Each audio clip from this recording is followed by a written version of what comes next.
ہر حال میں تم وہاں جاؤ گے، ہر حال میں میں کھیلوں گا، ہر حال میں تمہیں یہاں آنا ہے، ہر حال میں تم سے ملوں گا۔ ان جملوں کو غور سے دیکھو۔ ایسی جملے ہم اپنے ڈے ٹو ڈے لائف یعنی روزمرہ زندگی میں ضرور بولتے یا سنتے ہیں دوسروں سے۔ ایسی جملے ہمیں روز بولنے یا سننے کو ملتے ہیں اپنے ڈے ٹو ڈے لائف میں۔ ان جملوں میں ہم کہہ رہے ہیں ہر حال میں، یعنی ہر سینٹینس میں ہر حال میں کامن مشترک ہے جو بار بار ریپیٹ ہو رہا ہے ہر سینٹینس میں۔ اس کے لیے آپ کو یوز کرنا ہوگا انگلش میں بائی آل مینز۔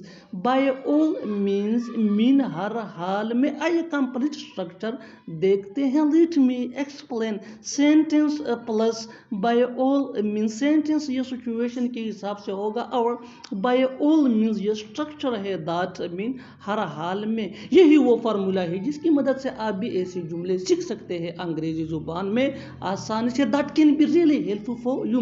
آگے ڈیٹیل سے سمجھاتا ہوں مثالوں سے۔ Here are some examples for better understanding. So watch this video till to end. ہر حال میں تم وہاں جاؤ گے۔ You will go there by all means. You will go there by all means. ہر حال میں کھیلوں گا۔ I will play by all means. I will play by all means. ہر حال میں تمہیں یہاں آنا ہے۔ You have to come here by all means. You have to come here by all means.